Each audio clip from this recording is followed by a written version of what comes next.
Amen. God bless you po sa ating beloved preacher Al Villa. Tayong lahat magsama-sama manalangin mo inamahal. Praise the Lord. Upo dakilang Ama, Diyos na mga prinsel lahat, malapit ng Isus, magandang hapon sa iyo, Panginoon. Sa dalangin ay minamahal, ginagalang Evangelista Pastor Luis Almeida. Narito kami ang banal na papaabot ng pinamataas na pagbupuri, pagluwalhati, pagdadakila, pagpangrang, pagsamba ay sa iyo lamang, malapit ng Isus. Sa hapong ito, Diyos, narito kami huminang kapatawaran at pagkukulang, pagkamali. Sa musupuan mo sa amin, patawarin mo kami, marapatin mo kami sa pag-aral ng salita, bigyan mo kami sigurong pag-aralan, at maraming salamat sa anong bahagi ng malagawa pinagpala mo, papuring awitin, buhay na patutuong, pag-awitan, iba't ibang level ng choir, sa pagbibigay, lalo higit sa mga presensya na patuloy maaliw sa amin. Sa mga sandaling ito, O Diyos, pagpalain ng balang salita, buksan puso't unawa, dagdagan ng kaalaman, at sawain mo ang balakid at lang, cast out hindrances and those, depart from us in Jesus' name. Amen. Praise the Lord. Everybody shout, praise the Lord. Purihin ang ating malapit si Kristo, ang pinakamataas na pagpupuri, pagluwalhati, pagdakila, pagparangal, pagsamba ay tanging sa ating pinakamahal na Panginoon si Kristo po lamang.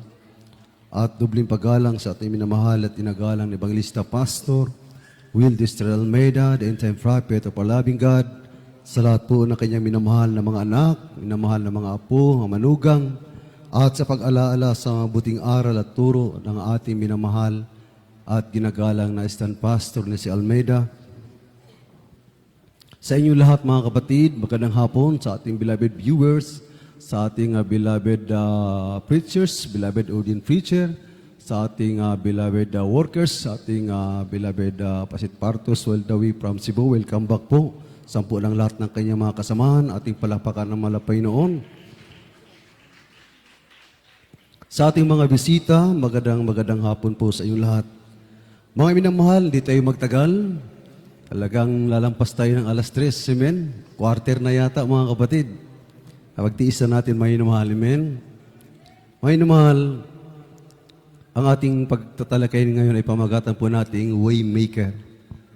Pag sinabing waymaker in Bible Dictionary, that is one who makes a way, a precursor and pathfinder. Ang nangunguna, ang tanging gumagawa ng daan, nangunguna at tagahanap ng tamang landas, amen, para sa atin. Kaya basahin natin ang dalawang pambukas nating bersikulo. Magkasunod po yan, Hebrews chapter 10 verse 4 up to 6 at Psalms 116 verse 3. Amen, praise the Lord. Dito po sa aklat ng mga Hebreo at ang kabanata ay 4 at ang talat 10 at ang kabanata ay 10 at ang talata ay 4 hanggang 6. Sapagkat di maaaring ang dugo ng mga baka at ng mga kambing ay makapag-alis ng mga kasalanan. Kaya't pagpasok niya sa sanlibutan ay sinasabi, hain at handog ang hindi mo ibig, ngunit isang katawan ang sa akin ay inihanda mo sa mga handog na susunugin at mga haing patungkol sa mga kasalanan ay hindi ka nalugod. Amen. Amen. God bless you mga kapatid sa mga awit. 116 talata ay 3. Amen. Ito po sa aklat ng mga awit, kabanata 116, talataya 3. Ang tali ng kamatayan ay pumulupot sa akin, at ang mga sakit ng Sheol ay nagsihawak sa akin. Aking nasumpungan ang kabagabagan at kapanglawan. Amen. Amen. Ating palapakan ang malapay ng Isus. God bless you mga kapatid. Purihin ka malapay noon sa pagbabasa sa iyong banal na salita. Bago natin tatalakayin yan, pag sinabing waymaker, maalala natin ang kwento ni Moses nung sila'y iahon ng Malapanginoon, iniahon ng Diyos mula sa Ehipto at dinala sa isang ilang. At sila'y hinahabol ng mga Egyptian. Pagdating sa ilang, sila'y nagreklamo dahil kahit saan sila lilingon, parang wala silang masusumpungang daan para sa kanilang kaligtasan. Kumbaga sa kanilang iniisip, sila po'y natrap. Sila po'y nahulihan ng bitag ni Paraon. Kaya pagdating doon, paglilingon sila sa kanilang tagiliran, nakikita nila yung kalawakan ng ang disyerto. Sa kanilang likuran, nakikita nila yung karagatan.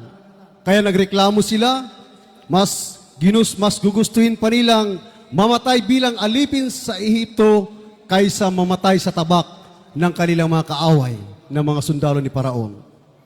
Kaya sa isang iglap, nung dumating ang kanilang mga kaaway, nabuksan ang dagat.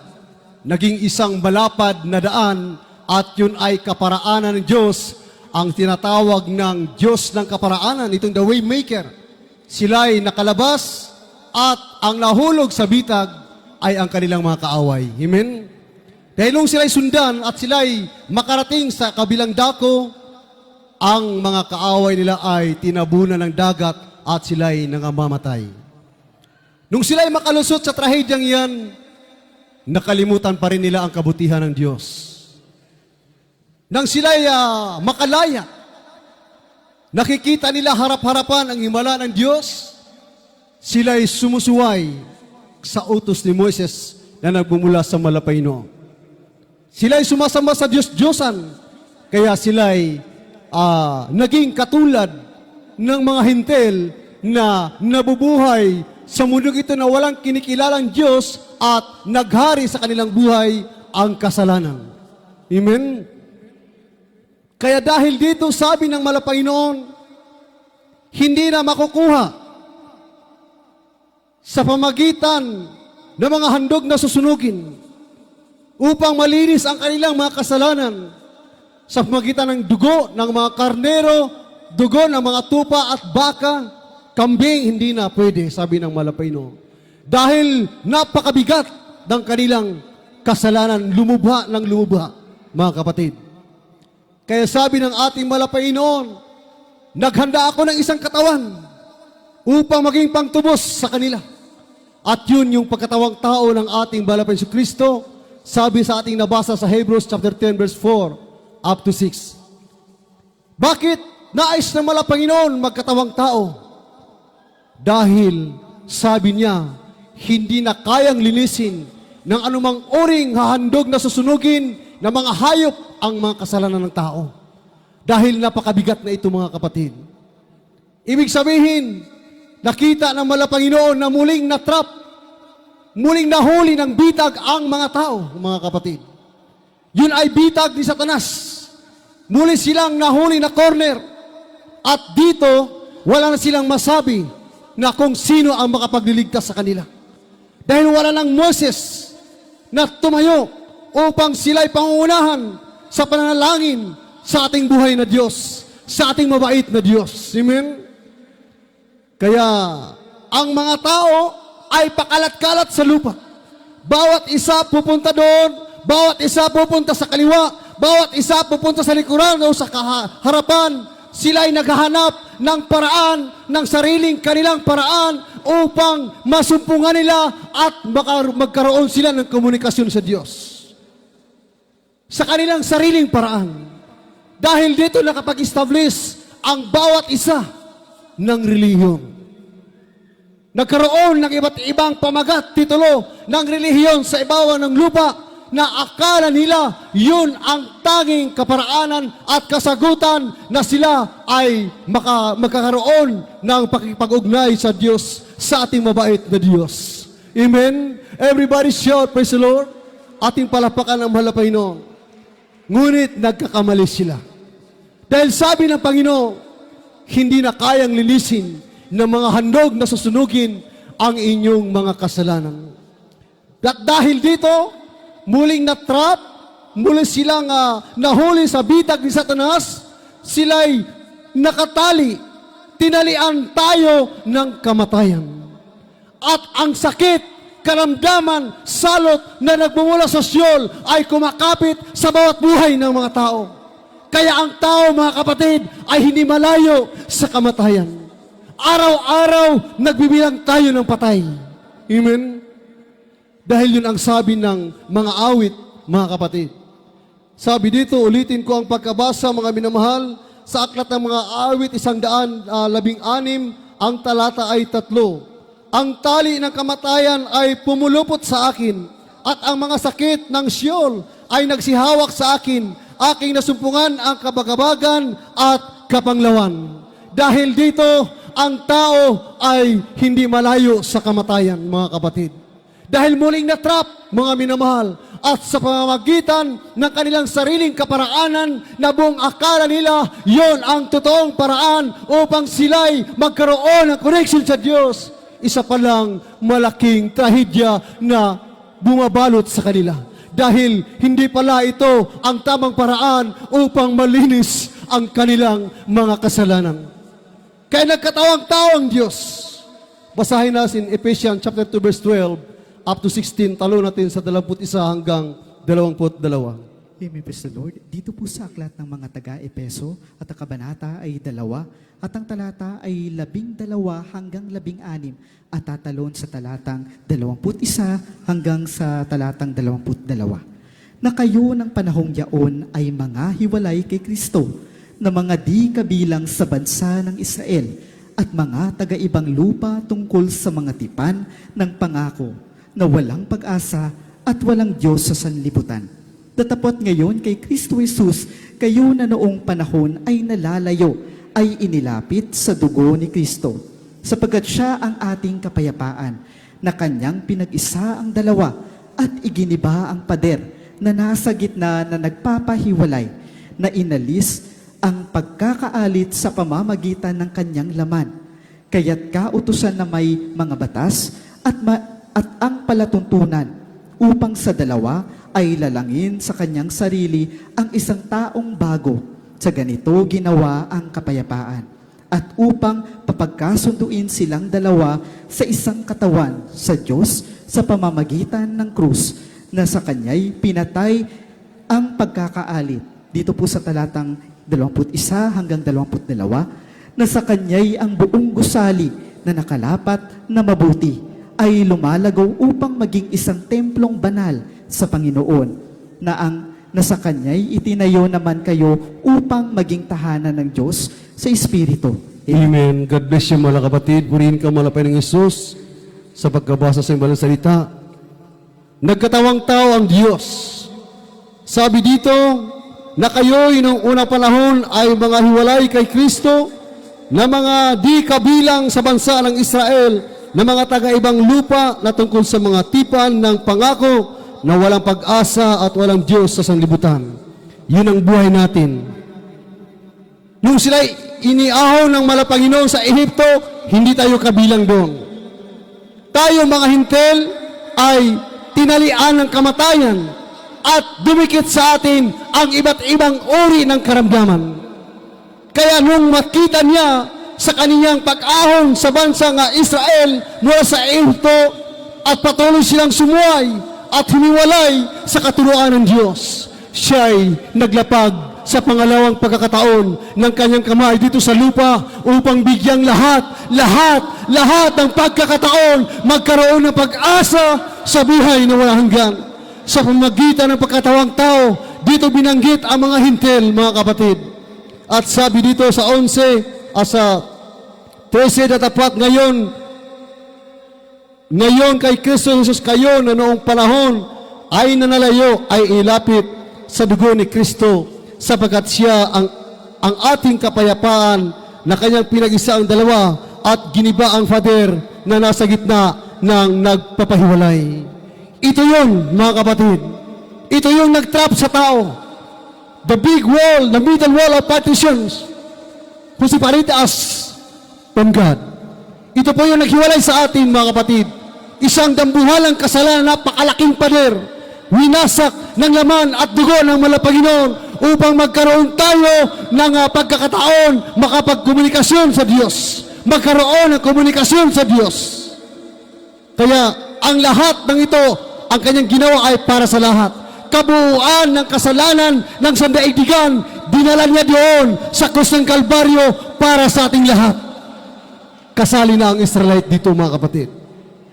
Kaya sabi dito, mga kapatid, sapagkat siya ang ating kapayapaan, na kanya nga pinag-isa ang dalawa at giniba ang pader na sa gitna na nagpapahiwalay, na inalis ang pagkakaalit sa pamamagitan ng kanyang laman. Kahit kautusan may mga batas at mga palatuntunan upang sa dalawa ay lalangin sa kanyang sarili ang isang taong bago sa ganito'y ginawa ang kapayapaan. Nung ating makilala ang Panginoon, matapos siya magkatawang tao, dito sumibol ang totoong iglesia ng Diyos. Pinagkatiwala sa kanyang propeta, sa mga apostoles, ngayon sa ating minamahal at ginagalang ebangelista, Pastor Willis Almeida, at namula tayo sa katotohanan. Ang isa na dati magkaaway, naging isa sa piling ng ating, sa paanan ng ating Panginoon. Nagkaroon tayo ng isang espiritu, isang bautismo, isang Diyos na pinupuri at sinasamba. At yun ang ibig sabihin ng kapayapaan. Isang pananampalataya, walang kaalit, walang kaaway, kundi nagpupuri, sama-sama nagpupuri. Sama-sama ang luha natin. Sama-sama dumadalangin sa Diyos. Malalis sa mga puso. Lumalakas sa kagalakan. Tumatangis, dumadalangin sa Diyos. Hallelujah. Sabi ng mahal na Panginoon, ito yung ibig sabihin ng kapayapaan, mga kapatid. Ang sabi nito sa 16, upang papagkasunduin silang dalawa sa isang katawan sa Diyos sa magitan ng cross na sa kanya'y pinatay ang pagkakaalit. Kung lahat ng tao ay maging taka Jesus Miracle Crusade, payapa ang daigdig, mga kapatid. Payapa ang ating mundong kinagisnan, mga minamahal. Makikita mo yan sa iyong sarili. Mabipicture out mo yan sa iyong sarili. Kung magkaroon ka ng hinanakit sa iyong kapwa, tapos magpuri ka, umawit ka sa Diyos, magsisi ka, pag madama mo ang banal na presensya ng ating mahal na Panginoon, ang galit na namumuo sa iyong puso ay papalitan ng Panginoon ng habag, ng awa, mga minamahal. Aalisin ng mahal na Panginoon. Magkakaroon ka ng kagalakan, kapayapaan, walang galit sa iyong puso, mga kapatid. Puno-puno ka na pag-ibig, mga minamahal. Kaya ang sabi dito, mga kapatid, sa 21, na sa kanya ay ang buong gusali na nakalapat na mabuti ay lumalago upang maging isang templong banal sa Panginoon, na sa kanya itinayo naman kayo upang maging tahanan ng Diyos sa Espiritu. Ano ba itong tahanang? Isang gusali, mga kapatid. Pag pinakasimbol mo ang buong iglesia ng Diyos, kahit marami man tayo, iba't ibang uri ng pangalan, iba't ibang uri ng tribo at pagkatao, pag tayo nabuo at nagkakaisa sa pagsamba sa Diyos, tayo ay gusali ng Diyos. Pinatatag ng mahal na Panginoon, pinalago ng mahal na Panginoon. Wala tayong ibang ginawa sa isang gusali na ito. Sabi ng Panginoon, magiging isang templong banal tayo ng Diyos. Yung ating mga katawan, mga kapatid, ginagamit natin para sa ikaluwalhati ng ating mahal na Panginoon.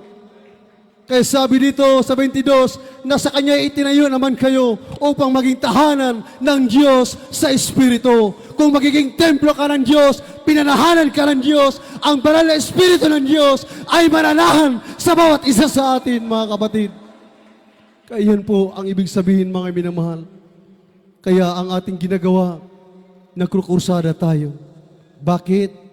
Dahil yung ating mga kababayan, nakatali pa rin sila sa kamatayan. Nakapulupot sa kanila ang kamatayan at kumakapit sa kanila at ibang uri, ang iba't ibang uri na sakit at karamdaman na mula sa Sheol, sa hell, sa impyerno, mga kapatid. Ang karamdaman pala at salot ay kamatayan nagmumula doon sa impyerno, hindi sa Diyos. Amen? Kaya, mga kapatid, napakahalaga ng krusada. Tayo ay ginawa ng Diyos isang pinalago ng Panginoon na isang buong gusali upang panahanan ng Diyos at pagharian ng kanyang Espiritu Santo, at hindi ibig ng Diyos na ikaw lamang ang makaangkin yan. Nais ng Diyos lahat ng tao, sapagkat ang lahat ng tao ay pag-aari ng Diyos, hindi pag-aari ni Satanas. Kaya nung makita niya na ang kanyang pag-aari ay unti-unting nawawala sa kanya at hindi na kayang bayaran ng anumang uring dugo na nagbumula sa mga hayop sa pamamagitan ng handog na sasunugin, siya na mismo ang gumawa ng paraan, nagkatawang tao upang ikaw at ako ngayon ay narito, nagpupuri sa Diyos na buhay, nagpapasalamat, mga kapatid. Ganyan po ang ating God, Diyos na pinaglingkuran. He is our God, the way maker, Jesus is the way maker. Siya po ito mga kapatid. Narinig niyo yung patutuo kanina? Loaded na. Yung manager, possible matanggal siya sa kanyang trabaho. Pero dahil tayo tunay ng mga anak ng Diyos, at ang kanilang ginagampanan ay para sa ikaluluwalhati ng Diyos, hindi pwedeng hadlangan ng tao. Sabi kanina sa Efeso na basa natin, kahit kautusan, kahit batas ng tao, wawasakin ng Diyos. At ang kanyang batas, ang manatiling tatayo at hindi ang batas ng Diyos. Kaya walang nagawa ang manager.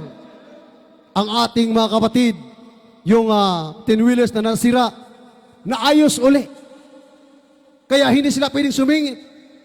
Pero anong nangyari? Nakasakay pa rin sila at ngayon, kapiling natin sila na nagpupuri sa Diyos. Ganyan, kabait ang ating malapayno. Kaya ano bang halimbawa? Bakit nagkatawang tao ang Diyos? Bakit ka nagbago? Dahil natanggap natin ang bautismo sa tubig sa pangalan ng ating mahal na Panginoong Kristo. Bakit tayo tinatawag na isang gusaling, matibay at lumalago? Pinanahanan na naging isang Diyos na buhay, isang Espiritu, mga kapatid, isang paniniwala, isang pananampalataya, mga minamahal. Basahin natin huling talata natin, Matthew 3:16-17. Maganda rin natin mga awit at manunugtog. Amen. Dito po sa aklat ng Mateo, Kabanata 3, talatay 16 hanggang 17. At nang mabautismuhan si Jesus, pagdakay umahon sa tubig, at narito, nangabuksan sa kanya ang mga langit, at nakita niya ang Espiritu ng Diyos na bumabang tulad sa isang kalapati at lumalapag sa kanya. Last verse. At narito, ang isang tinig na mula sa langit na nagsasabi, ito ang sinisinta kong anak na siya kong lubos na kinalulugdan. Amen. Amen. God bless you mga kapatid. Purin ka malapay noon. Maminamahal, ito'y isang halimbawa ng tunay na bautismo. Nung binautismuhan ni John the Beloved ang ating mahal na Panginoong Jesucristo, siya'y inilubog. Pag-ahon niya mga kapatid, bumukas ang langit. Pagbukas ng langit, may ibon na parang kalapati bumaba at pumasok sa kanya. Yun ang banal na espiritu ng ating mahal na Panginoon. Yun ang totoong bautismo na dapat nating matanggap. At yun ang ipinangaral ni Apostol Pedro at ngayon ng ating minamahal at ginagala na pastor. At yun din ang bautismo na ating natanggap. At yun din ang banal na Espiritu Santo na ating natanggap. Yun ang halimbawa na malapay na bumukas ang langit. Nung tayo tumanggap ng bautismo, bumukas ang langit para sa ating pag-asa sa buhay na walang hanggan. Ang tali ng kamatayan, ang karamdaman na nakakapit sa bawat isa sa atin. Ito'y nakalas, mga kapatid. Ito yung kalis, mga binamahal. Bumukas ang langit. Bumaba ang Espiritu ng Diyos. Kung ano bang Espiritu ang natanggap niya bilang halimbawa, iyon din ang Espiritu na atin natanggap ngayon, na siya nag-ari ngayon, na siya gumuudyog sa atin. Paano maglingkod sa Kanya? Paano natin siya papurihan, mga kapatid? Nung tayo magpatuloy sa ating paglilingkod, sa tuwing tayo nagkakatipon, nagpupuri, bumababa ang presensya ng malapay Lord. At habang ika'y dumadalangin, masasabi mo, mahal ka pala ng Panginoon. Ako pala ang hinahanap ng Diyos. Mahal pala ako ng Panginoon. Kaya hindi mo kayang gawa ng paraan upang masumpungan mo ang katotohanan. Kundi ang Diyos lang ang may kaya gumawa nito. Hindi tayo, mga kapatid.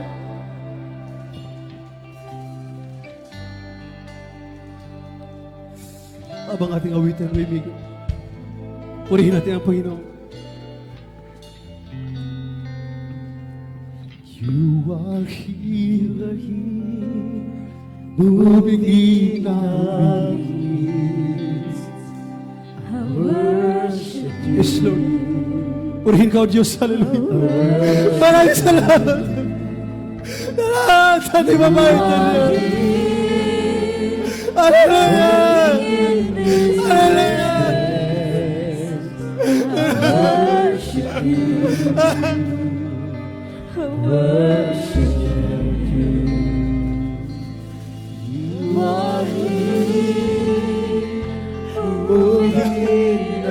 Andito po ating mahal na Panginoon.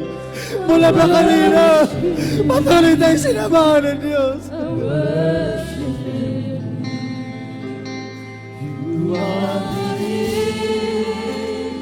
Working in this place, I worship you. I worship you.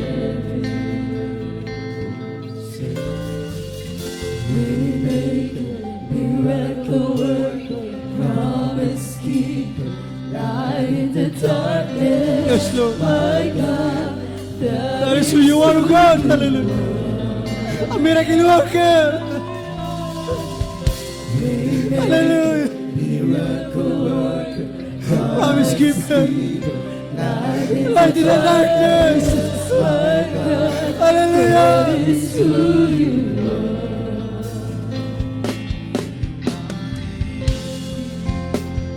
Touching every heart, I Worship you. I worship you. You are King, healing every heart. I worship you. I worship you. You are King, begging every heart. I worship you. I worship you.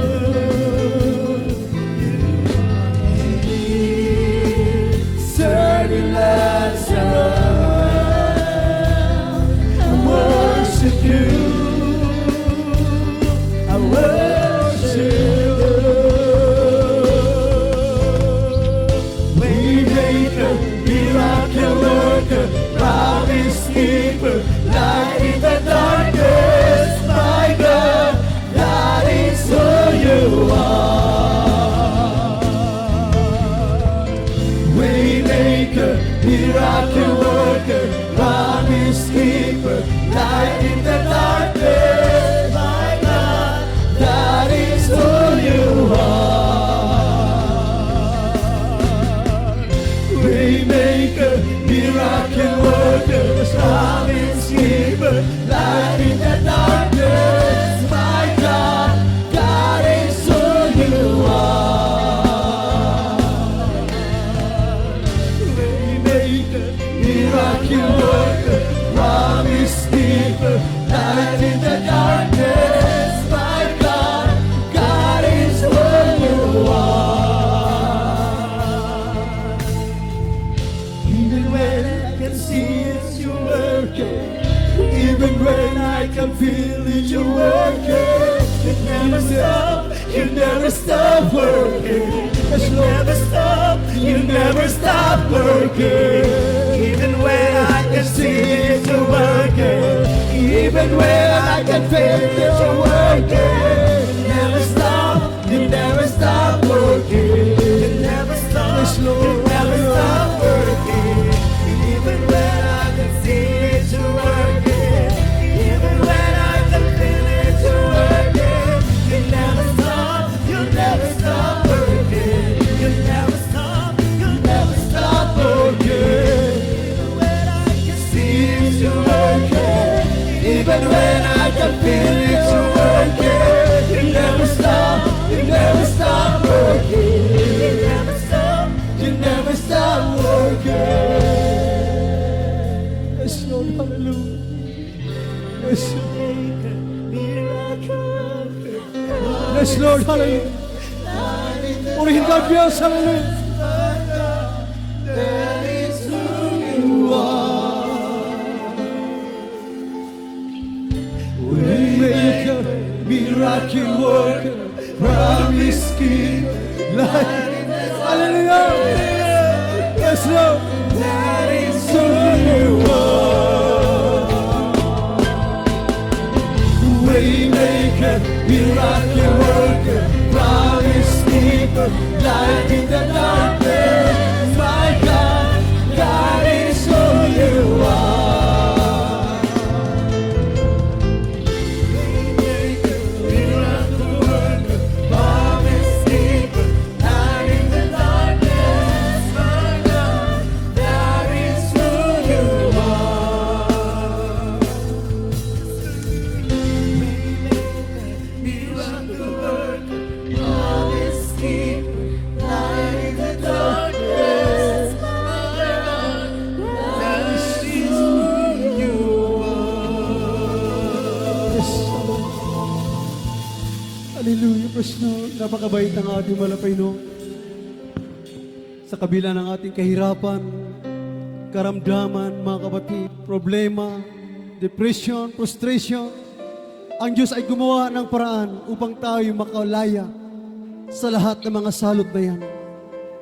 Kaya tayo, mga kapatid, ay magalak, masaya na nagpupuri sa Diyos, tumutulo ang luha mo sa kagalakan, dahil ramdam mo ang patnubay at kapangyarihan ng Diyos na ating sinasamba at pinaglilingkuran.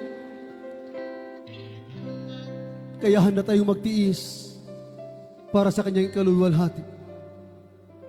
Kahit anong gawin ng kaaway, hanggat konektado ka sa ating mahal na Panginoon, hindi ka mabubuhal. Dahil kasama natin ang Diyos. Kaya sa ating mga mapalad na mga bisita, napakapalad ninyo sa araw na ito. Dahil nasumpungan ninyo ang totoong paglilingkod sa ating mahal na Panginoon si Kristo. May 4 na reglamento ang kaligtasan, mga kapatid. Unang-una, kailangan mong magsisi. Lumapit ka sa Diyos na may pagsisisi. Dahil ikaw ang nakakaalam ng iyong sariling gawa at ang mahal na Panginoon. Kailangan mong makipag-ugnayan sa Diyos. At pangalawa, lumapit ka na may pananampalataya. Manampalataya ka na ang nag-ahon sa mga Israelite sa Ehipto at ang nagkatawang tao na nagkalag ng tali ng kamatayan at karamdaman na nakakapit sa atin ay siyang nag-iisang Diyos lamang. Ang ating mahal na Panginoong Jesucristo. Nabayubay sa cross upang ikaw at ako ngayon ay magkikita at magsama-sama sa paglilingkod, sa totoong paglilingkod na ito. Pangatlo, magpabautismo ka sa banal na pangalan ng ating mahal na Jesucristo. Kung tatanggapin mo ang bautismo, katulad ng tinanggap nung binautismo ng ating mahal na Jesucristo, bumukas ang langit. At sasara ang gate, ang pintuan ng impyerno para sa iyo. At ang pintuan ng langit ay bubukas para sa iyo. At pang-apat, yung bautismo sa banal na Espiritu Santo, sa iyong pagpatuloy na paglilingkod, patuloy kang dumalo, babautismuhan ka ng mahal na Panginoong Diyos sa kanyang banal na Espiritu Santo. Upang matiyak na mahal na Panginoon na pag-aari ka niya. Kaya sa mga oras ito, sumunod kayo sa isang maksing panalangin, panalangin pagtanggap. Itaas mo natin ang ating mga kamay, mga kapatid, 2 kamay, at banggitin ninyo ang kataga na aking babanggitin. Sabihin po ninyo, mahal na Panginoong Yesus, maraming salamat sa iyong ebanghelyo ng kaligtasan na aking napakinggan sa mga oras na ito. Panginoong Yesus, patawarin mo ako sa lahat ng makasalanan mula na ako'y magkaisip hanggang sa mga sandaling ito. Panginoon, patawarin mo ako. Iligtas mo nawa ang aking mga mal sa buhay. At isulat mo nawa aking pangalan sa katang buhay diyan sa iyong kaharian sa kalangitan. At bigyan mo ako pagkakataon na makapaglingkod sa iyo at pagalingin mo ang lahat ng karamdaman. Lutasin ang aking problema. Palayain mo ako sa tali ng kamatayan. Ito ang aking samot dalangin sa iyong banal at makapangyarihang pangalan ng Jesus na aking tinanggap. Amen at amen. Mga kapatid, ating ipanalangin ang mga kaluluwa na tumanggap sa ating malapay noon. Opo, dakilang Ama, Diyos na mga prinsilahat, malapay ng Jesus, muli magandang hapon sa iyo sa andalangin na aming minamahal, ginagalang Evangelista, Pastor Luis Almeida. Panginoong Jesus, kami nagpapasalamat sa makalulang tumanggap sa iyo. Malapay noon, bigyan mo silang pagkakataon na makapaglingkod sa iyo hanggang sa iyong pagbabalik. Ano mang dala nila, karamdaman at kaguluhan, malapay ng bisyo, pagalingin mo. Ano mang problema, lutasin mo, malapalayain mo sila, O Diyos. Bigyan mo sila ng buong puso, yung katapatang puso na maglingkod sa iyo, malapay noon. 10 na kamahal sa buhay. At isulat manawa ang kanilang pangalan sa tanang buhay, diyan sa iyong kaharian sa kalangitan. Ito ang aming samot dalangin sa iyong banal at maparihang pangalan na si Jesus. Amen at amen. May namahal, magpabautismo po kayo, libre po, wala pong bayad. At makabalik na po kayo sa inyong mga upuan, mga kapatid. At may namahal, tayo po'y manalangin sa ating mga pangailangan, mga kapatid. Tayo magsama-sama manalangin sa ating malapay noon. Po dakilang Ama, Diyos na makapangyarihan sa lahat, malapay ni Jesus. Sa dalangin pa rin ay minamahal, ginagalang na pastor. Malapay noon, dalangin namin sa iyo, patuloy mo kaming panghawakan, palakasin ang bawat isa sa mga kapatiran na naghihirap. Huwag mo silang pabayaan, mga kapatiran sa badig ng karamdaman, pagalingin mo. Ang bawat isa, palakasin mo ng labig lupaypay, mga backslider, ibalik mo. At patuloy bigyan mahabang buhay, ang aming minamahal, ginagalang pastor si Almeida. Malapit mo siyang langisab, yung huling propeta, lahat na kayong mga mahal sa buhay, lahat ng mga gagawa, mga kapatiran sa amang dako, paggabayan mo at gawin mong tagumpay. Ang lahat ng mga krusada, bustari, mga armasal ginaganap sa makapangyarihang pangalan ni Jesus. Amen at amen. Mga kapatid, ating ipatong ating kanang kamay sa ating mga ulo, ang kaliwa sa ating makaramdaman. Isipin po natin na ang propeta ng Diyos ang naglihan sa atin, ang ating minamahal at inagalang na Pastor Willis Almeida. O dakilang Ama, Diyos na mapanin sa lahat, malapit ng Jesus. So nang dalangin na aming minamahal ginagalang na Pastor Willis Almeida sa iyong banal at mapanin pangalan, malapit ng Jesus. Sama-sama namin sinasaway lahat ng uri ng karamdaman, leukemia, cancer, diabetes, tuberculosis, high blood, dimi yung COVID-19, yung man kipakas out, cast out, panalay panglupay-pay, opposing spirit, pride and glory, cast out, biases, begin, cast out, be healed in Jesus' name, be healed in Jesus' name. Be healed in Jesus' name. Everybody shout, praise the Lord. Tayong lahat magpasalamat and mahal. Talon tayo 3 beses at sabay sigaw, hallelujah, praise the Lord. Hallelujah, praise the Lord. Hallelujah, praise the Lord. Hallelujah, praise the Lord. Sabihin natin, I love you, there's Jesus. I love you, there's Jesus. I love you, there's Jesus. At ang lahat ng kapurihan, kaluwalhatian, kadakilaan, pagparangal, pagsamba, pagpapasalamat, ay tanging sa ating pinakamahal na Panginoong Jesucristo po lamang. At dadako tayo sa ating special offering, mga kapatid. Ating pong tinatawagan ang ating beloved Brother Roy Sampayan sa panguna sa panalangin sa ating special love offering.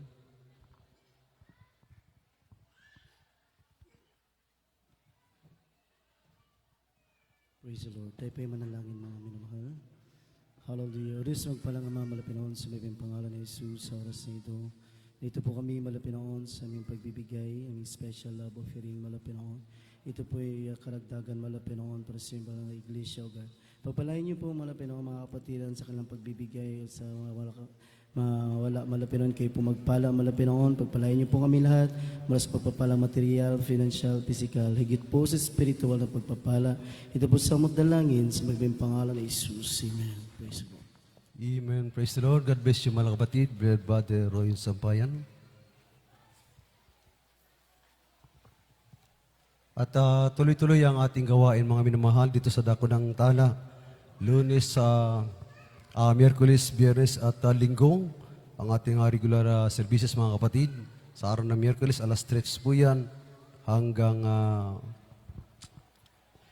alas 7 ng gabi. At sa araw ng Biyernes, alas 3 hanggang alas 8 ng gabi. Sa araw ng Linggo, ganitong oras, alas 10 hanggang alas 3. At medyo lumampas tayo, mga kapatid, dahil talagang pinagpala yung mga buhay na patutuwa at napakinggan. Amen. At ang ating Jesus Miracle Hour, mga minamahal, ay tuloy-tuloy po yan. Subaybayan natin, mga kapatid. Pakilike yan at subscribe, mga kapatid. I-share natin, mga minamahal. Jesus Miracle Hour, Monday hanggang Lunes hanggang Huwebes, alas 7 hanggang alas 8 ng gabi, at sa araw ng Sabado at Linggo, alas 7 pa rin hanggang alas 8 ng gabi.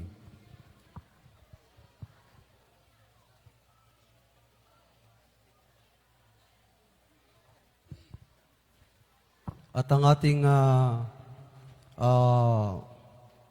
schedule of practice mga kapatid, sa Tuesday, ang ating beloved youth choir. Alas 9 hanggang alas 12 yata ito, alas 11 mga minamahal. Alas 12. Ating beloved youth choir, makinig po kayo mga minamahal. Ang inyong practice sa araw ng Martes. Ang oras, alas 9 hanggang alas 12. Amen? At ang ating beloved finest choir, Martes pa rin, alauna hanggang alas 4. Ang ating beloved finest choir, alauna hanggang alas 4. At included na yung choral and mimers natin mga kapatid. Kasali na po yung choral group natin at mimers. Amen? At sa Thursday, ito po yung ating general practice natin. Thursday po ang general practice. Tandaan po natin na makinig tayo sa ng ating mga choir member. Ang ating beloved youth choir, alas 9 pa rin hanggang alas 12. Ang ating beloved finest choir, alauna hanggang alas 4. At ang ating choral and mimers with beloved instrumentalists, kasali na dyan mga minamahal. Sa ganung araw pa rin. Tuloy-tuloy na yata yung practice sa Thursday mga kapatid. Ang ating schedule of services, wala po tayong pagbabago ba? Wala. Walang pagbabago sa ating schedule of services. Miyerkules pa rin, alas 3 hanggang alas 7. Sa Biyernes, alas 3 hanggang alas 8 mga kapatid. Pagkatapos ng ating closing prayer sa ating beloved youth choir, mayroon po kayong meeting doon sa praising area.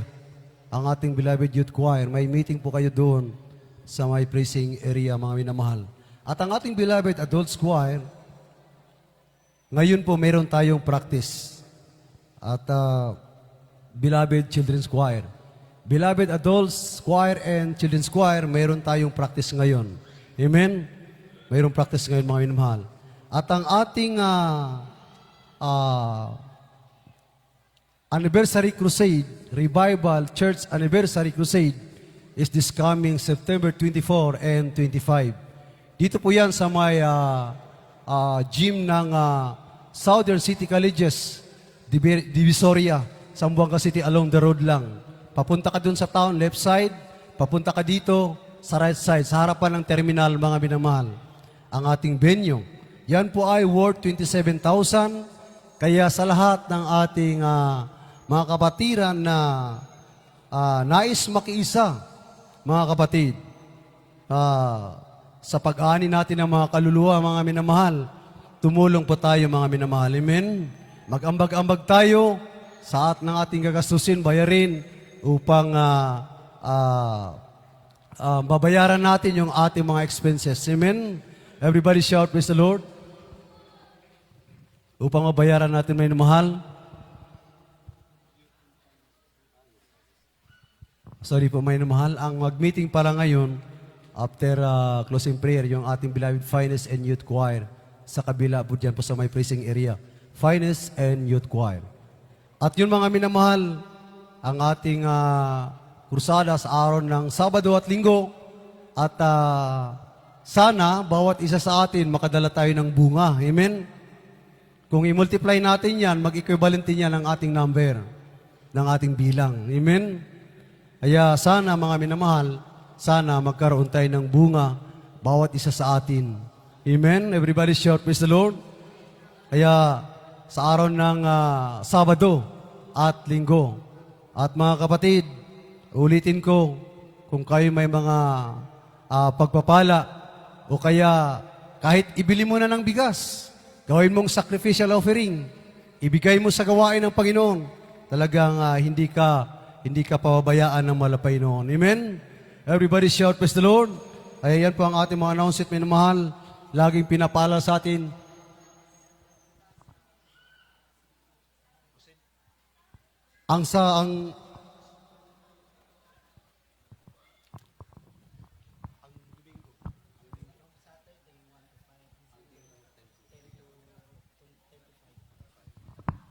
Ang ating schedule sa ating krusada sa unang araw, sa Sabado mga kapatid, 1:00 hanggang 5:00 ng hapon. 1:00 hanggang 5:00 ng hapon. At sa araw ng linggo, alas 10 hanggang alas 5 ng hapon. Amen? Everybody shout, praise the Lord. Kaya yan po may namahal at huwag tayo mag-absent. Mga kapatid, sana ganito karami ang Miyerkules at Biyernes. Amen? Para, sabi ng mga pastor, nagnalangin siya na ang rapture ay araw ng gawain. Amen? At huwag nawa mangyari sa araw ng Miyerkules at Biyernes. Dahil walang kapatiran masyado. Amen? Kaya mga minahal, huwag tayo mag-absent. Mayroon tayong lay hands pagkatapos ng ating closing prayer. Tayo lahat manalangin sa ating pasamantalang paghiwalay. Ito yung panalangin ng ating blood preacher, Ricardo Arong.